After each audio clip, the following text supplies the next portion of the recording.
I think companies are losing relevance these days, and society, especially the new generation of consumers and employees, are requiring companies to stand for something that is deeper than just maximization of profits and putting a product out there.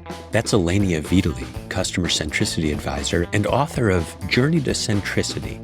Ilenia believes deeply that connecting with customers means embracing a consumer-centric focus versus a product-heavy focus, and being eager to learn what your customers need, believe, and value most. Brands should be helping society to change some of the issues that we are facing today, because there are so many issues that governments and institutions are not able to solve.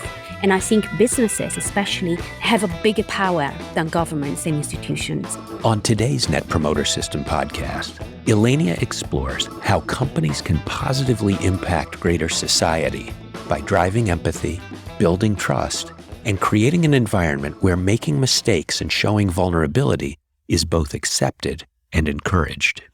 My name is Ilenia Vidili. I'm a customer-centricity advisor and author of Journey to Centricity. Well, welcome to the podcast, Ilenia. Thank you so much, Rob, for having me. You know, we met about a year ago when you were working on your book, Journey to Centricity, and I found your philosophy really consistent with my own. Tell me a little bit about your background. What set you up to write a book like this? When I started working in the corporate world, it was really enlightening and eye-opening of how the business was completely detached to their stakeholders. And that's where I realized that there was a huge gap between them, between the two. And in fact, over the years, I noticed that businesses suffer from the clash of how they see the business, so the internal perspective, and how the external world sees the business, so the customer, the outside perspective, right? So there was a huge clash. And I can see this. Well, when you were in your marketing roles, were there things that you were asked to do or that your team was asked to do that you knew were not customer-centric? You knew were going to be exploitative of customers rather than delivering more value to them? So all the marketing activities basically are based on outreach rather than providing value to customers and fulfilling those needs. So again, all the communication is based on product qualities. And this means that if the customers is not really connected on an emotional level to fulfill those needs that they feel, it means that marketing department often finds tactics to reach those customers. And that means basically the use of communication in the wrong way, or the use of marketing tactics or marketing strategies in the wrong way, just because they need to reach those estimation of outreach and they need to prove the ROI of the marketing expenses. So what would be better? What does a customer-centric company do that is better than what you see most companies do or what you were asked to do when you were a marketer? So the three dimensions of customer centricity: the product dimension, and that basically means that the product has to be a good product. It needs to fulfill the basic needs of a customer, and that's perfectly fine. And today that is the new minimum, and needs to be the foundation of delivering those needs.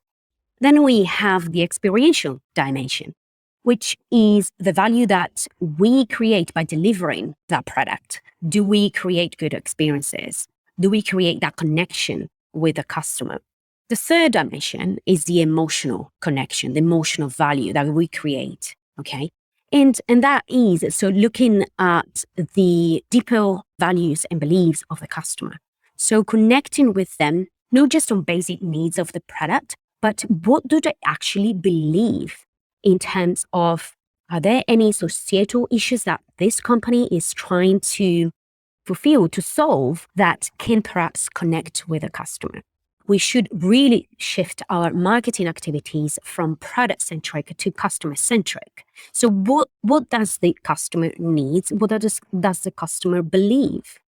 I hear you saying that in a world where millennials and Gen Z are becoming the dominant consumers, it's more important than ever to not only deliver rational value in the form of products that work and are at a reasonable price. It's not only important to deliver an experience that is excellent and earns their trust and respect, but it is also crucial to deliver a brand experience. Exactly. To stand for things that are consistent with what your customers believe and how they identify. Exactly. I think companies should become the catalyst of basically the voice of the customer. So how do we help customer to express themselves through buying your products, for example, right? Because today buying a product is not only fulfilling a basic need or having that product, but we buy products based on beliefs and values. So it's a political and societal act. Customer centricity requires that you operate in a moral and ethical way because that's what customers demand. We should be listening more to what customer expects, not only wants, but expects from companies. We have been, as companies, focusing a lot on manufacturing products, and putting products in markets and with the hope that the customer will buy it, right? Without really listening too much to customers. But empathy also means listening to customers, not only like being nice to them, but also listening and walking in the customer's shoes. What does the customer want that is not only product, right? Because as you know, there are so many products these days. How are we going to differentiate ourselves? I think companies are losing relevance these days, and society, especially the new generation of consumers and employees, are requiring companies to stand for something that is deeper than just maximization of profits and putting a product out there. One of the things you said in your book was that it's important for companies to take a stand, even if that stand may be antithetical to some of the market or to some set of customers. Can you talk a little bit about that? Yes, and that means having a voice.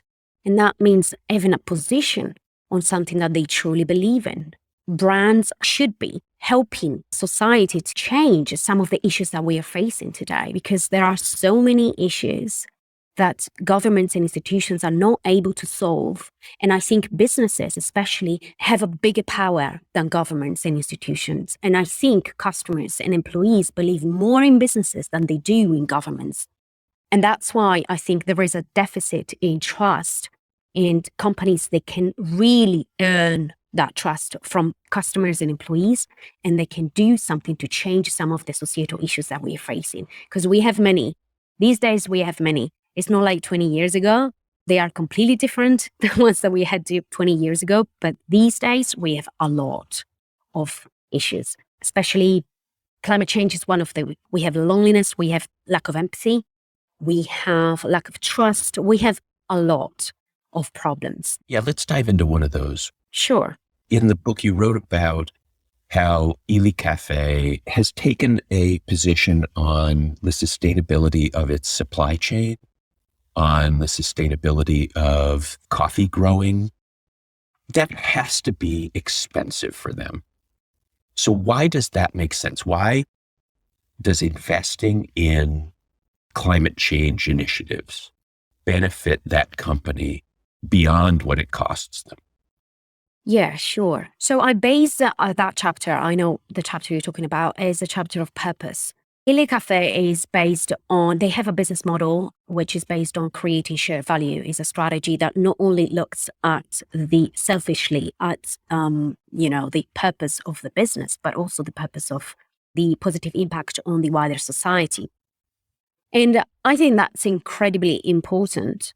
Illy Cafe decided to be a stakeholder companies and caring not only at the internal objectives, which are clear, they are a profit company and they want to make profit, but they can do that also by creating value for all stakeholders. And that means for suppliers, and so helping growers in, becoming more skilled and helping them financially.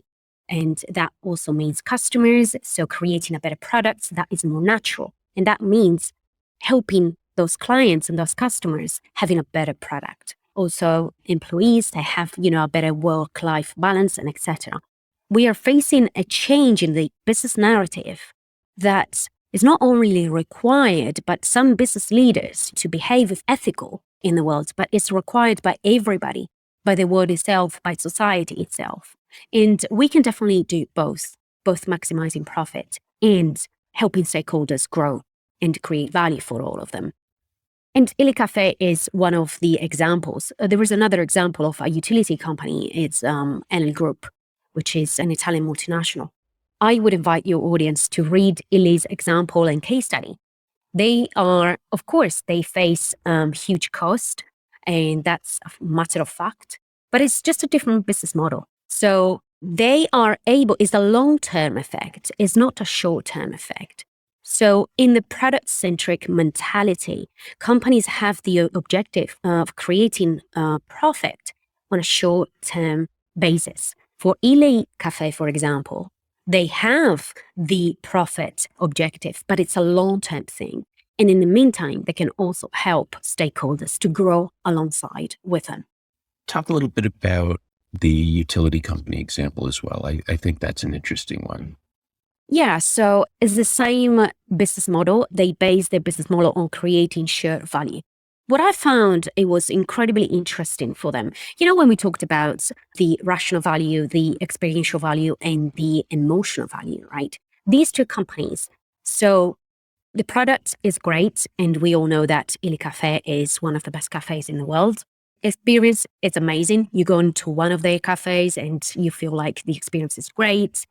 You know, the whole wow factor is there. And the emotional value. When we talk about the emotional value, they are B Corp. And that's why customers prefer to buy from them, because they know they are adding value to society, to them, to their customers. You know, when we talk about the emotional value, and basically that is it.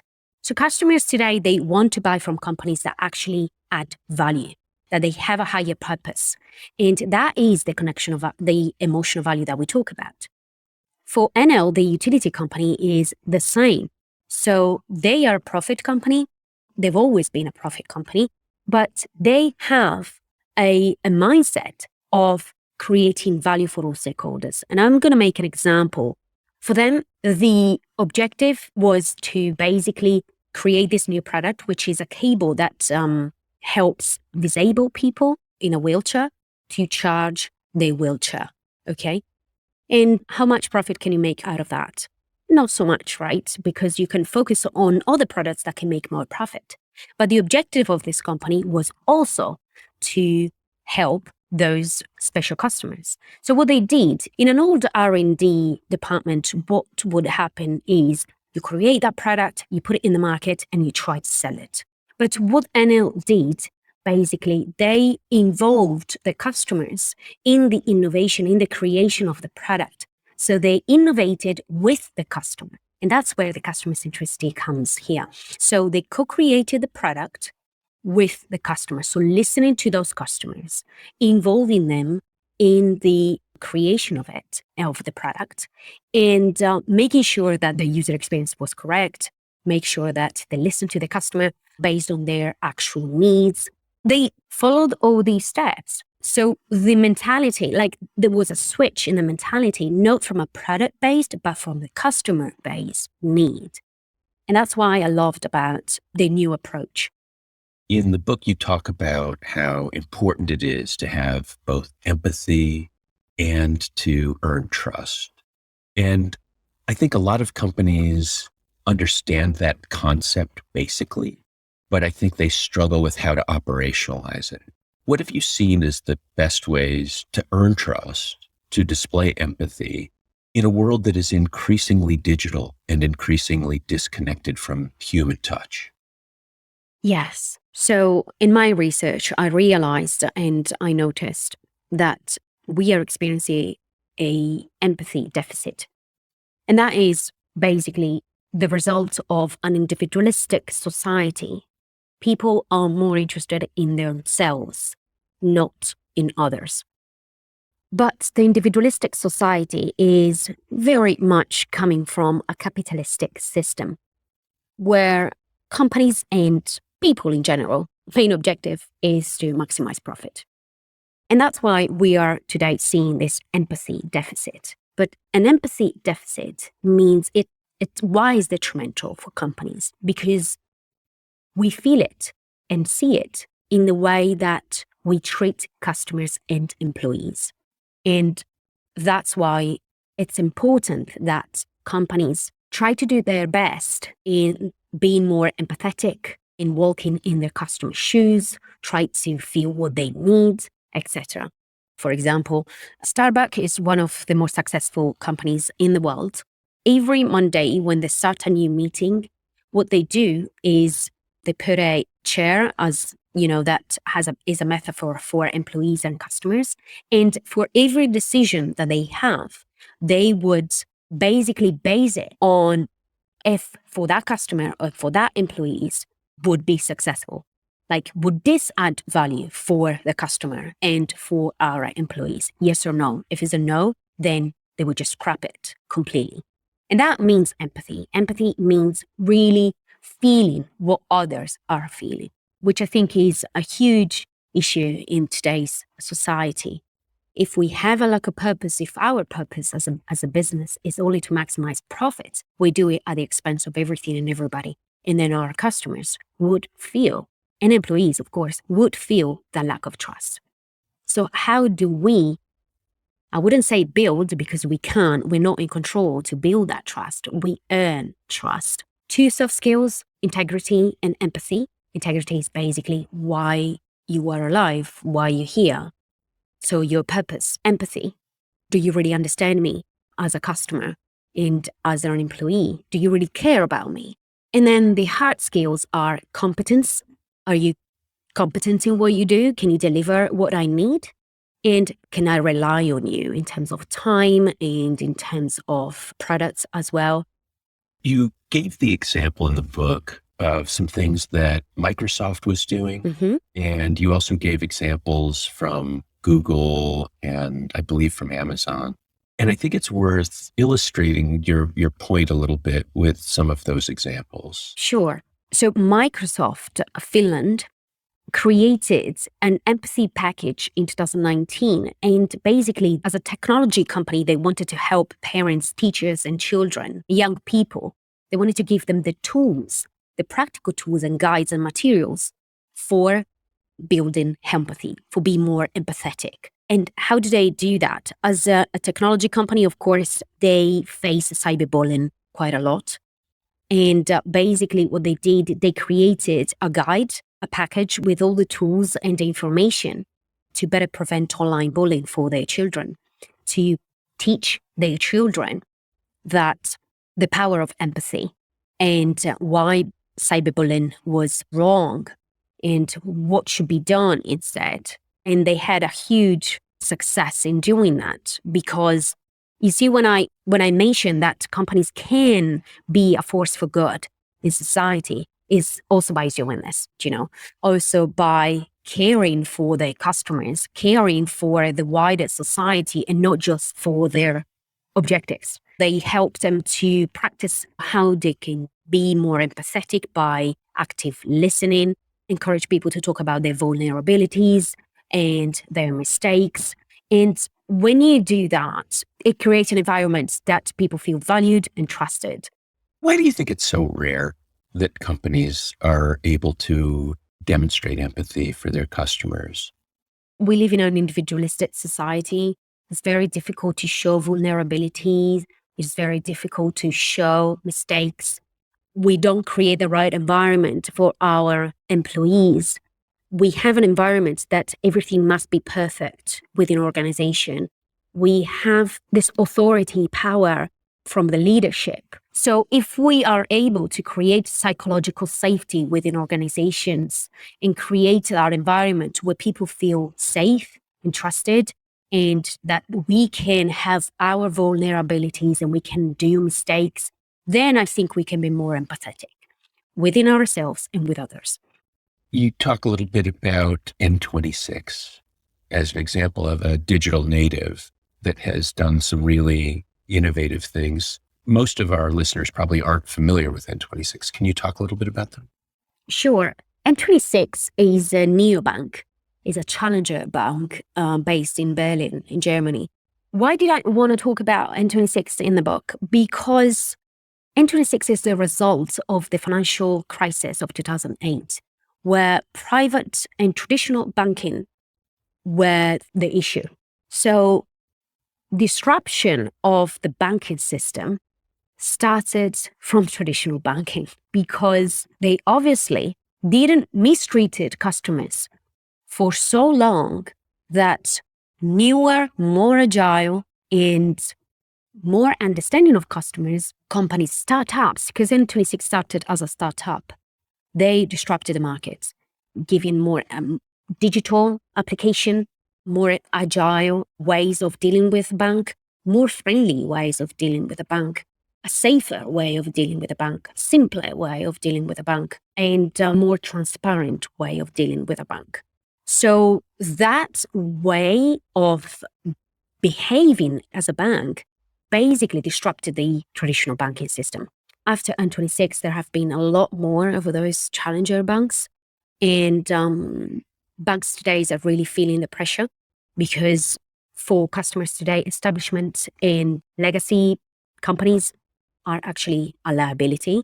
They don't really believe in banks anymore. They don't believe in huge, big businesses anymore. N26 is the result of a better way of banking. They're the result of being a community as well as a bank. So they not only help customers store their money, but they help customers understand what are the taboos in the financial system, how they can help them understand finance in a better way, in a more friendlier way. For so long, there has been this kind of wall between company, in this case a bank, and their customers. What these challenger banks have done, they have broken that wall and they've come closer to their customers in a more friendly way, in a way that can deeply connect with them. They can be friends kind of thing, you know?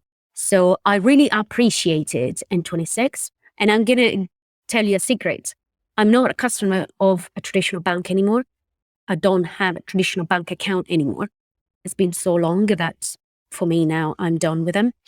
I only bank with neobanks, which, you know, there are no hidden fees anymore. There are no huge commissions to transfer money from one account to another. They have a better and quicker and simpler way to dealing with me. They're more transparent. They talk to me in a way that I understand it. And that's why I believe that N26 and many other neobanks have made a huge change in the financial sector. You talk in the book about a framework that I like.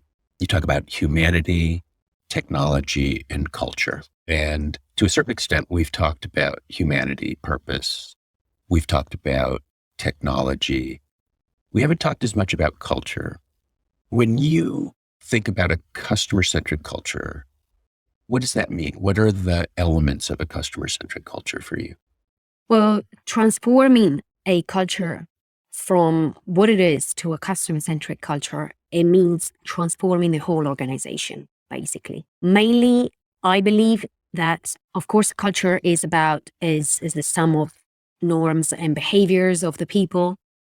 Transforming a culture starts from the purpose, because culture is made also of the purpose of an organization. And then all the people rally around that purpose. But where does it come from? It comes from the leader. So there is a restructure there should be a restructure of the leadership that really truly believe in customer centricity. Customer centricity also means that we have to restructure the way that we do with our employees. So it's very much aligned with employee engagement as well, with employee experience. And in the book, I mentioned that there is a really big lack of employee engagement around the world. And according to Gallup, there is around 22% of employee engagement around the world. And so many companies say that they are engaged with their employees, but when we look closely, it's not actually the case. And employee engagement means that those employees are engaged and are motivated to deliver the best solution for customers. If we don't engage with our employees, then it's very difficult to create a culture based on customer centricity. But how do we engage with employees? by having a deeper purpose. Because we don't really get up in the morning and say, oh, we're going to maximize shareholder value today. How amazing. No, people really get motivated by doing good, being motivated by standing for something that they truly believe in.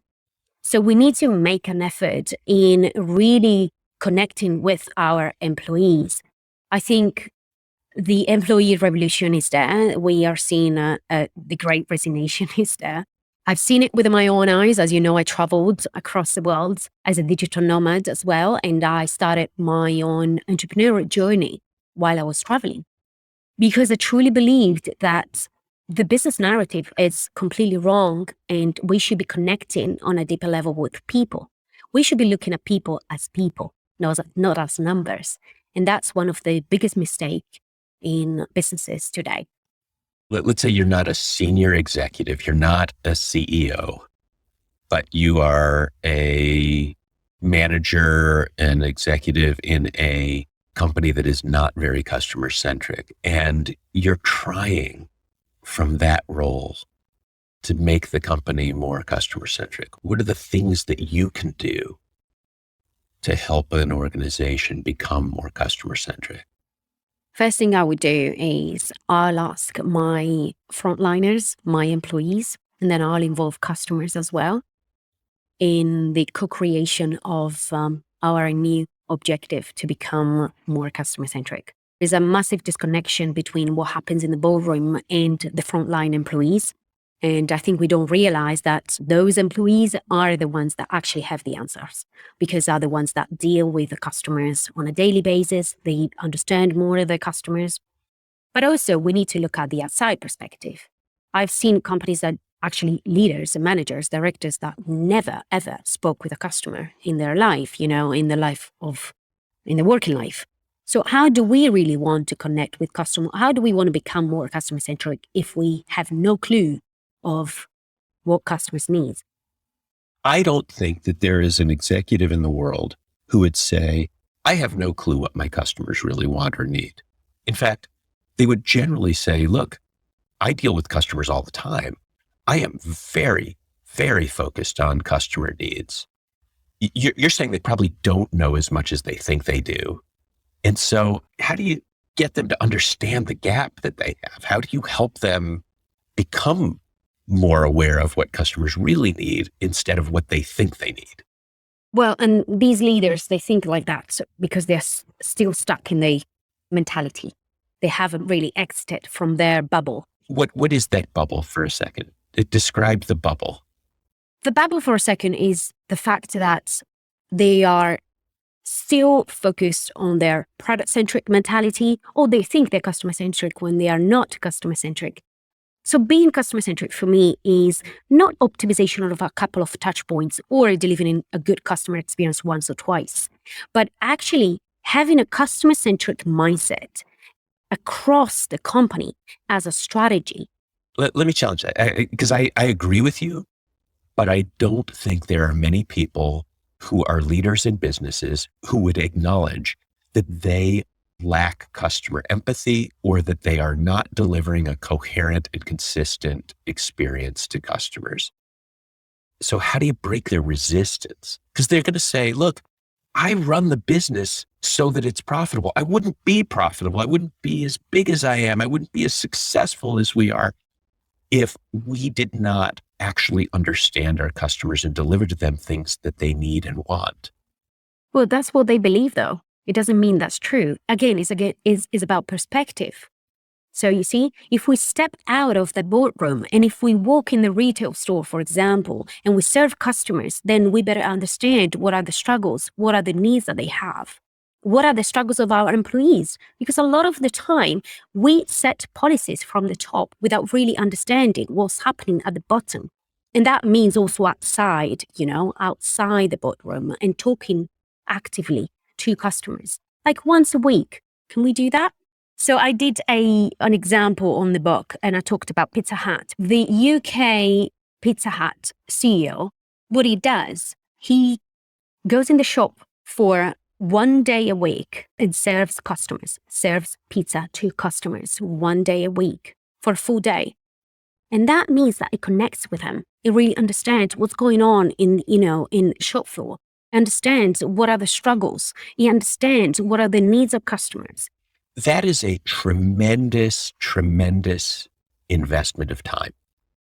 And I think that most executives, most CEOs would say, that's ridiculous. There is no way I could afford to spend 20% of my work week serving pizza, that could be done by somebody who I pay essentially minimum wage with no training. Like, I have 20, 30, 40 years of experience. My time is way more valuable than to be spent serving pizza.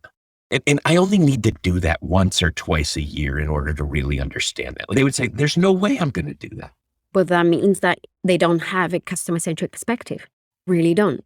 Because cultural transformation, customer-centric business becomes customer-centric business not in 2 days' time or not twice a year. It needs to be consistent. It needs to be there, and it happens over time. And it's a long-term strategy. It's a long-term vision.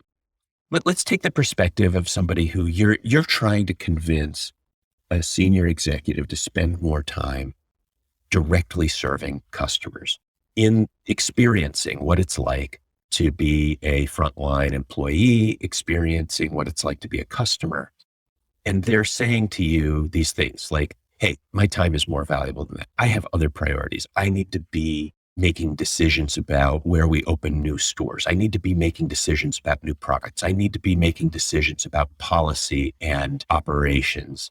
And when I'm doing these things out on the shop floor in front of customers, it only takes me a few hours. I'm a smart person. It only takes me a few hours to figure out what the issues are, and then I can move on. I don't need to do that every single week. So how would you convince me that I'm wrong? Well, it's about a change of mindset. Again, it's about that. So how about I say to you, okay, so then I come to work only once a week. Is that enough? No, but the other way to say it is, Ilenia, you only do your job 4 days a week. And then the other day out of the 5, you do something that I could hire almost anybody off the street to do. The counter argument would be, why would I take, say, one of my marketing experts, one of my store operations people, one of my finance people who have built up years and years of expertise in their function, and then put them 20% of their time in a role that I could hire anybody off the street to do? Why is that valuable? I think the problem there is the top-down approach and the hierarchy approach in terms of the communication and the information that I pass as a CEO through a manager and then through another manager and then through another manager doesn't really go all the way down to the final employees to deliver that great customer experience, for example, to deliver value to customers. And then is the same way that employee, it doesn't really get listened enough to deliver value and to create customer initiatives from the top. So all the strategies that get decided at the top and they get stuck there, and then employees don't really understand the why behind those strategies. That's why I mentioned earlier, culture is also made of processes, it's also made of behavior, but not only behavior of the bottom of the pyramid, also the top. We need to change our way of communicating of behavior if we want to give an example to our employees. We need to change the way of setting the policies, setting the strategies.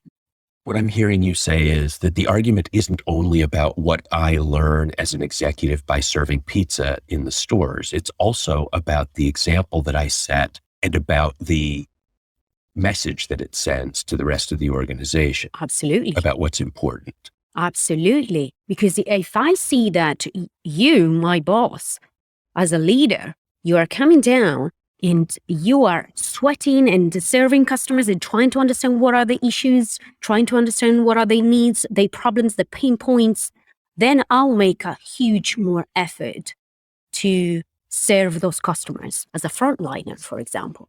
I think when we talk about role modeling, that's what we mean. We mean giving the example to our employees to behave as ambassadors of the brand, But we have to be, the leaders have to be the ambassadors first. The chain and the hierarchy is exactly that. As we want information to go all the way down, also our actions need to be all the way down. Ilenia, thank you so much for your time. Thank you for the tremendous book you wrote. And thank you for sharing a perspective on business that I think is both good for business and shareholders and also well-grounded in a moral and ethical framework. Thank you so much, Rob, for having me. You've been listening to my conversation with Ilenia Vidili, author of Journey to Centricity. If you enjoyed today's episode, or if you have some constructive feedback, we want to hear it. Leave an iTunes review or take our listener survey at netpromotersystem.com/podcast. If you scroll down, you'll find a red Share Feedback button.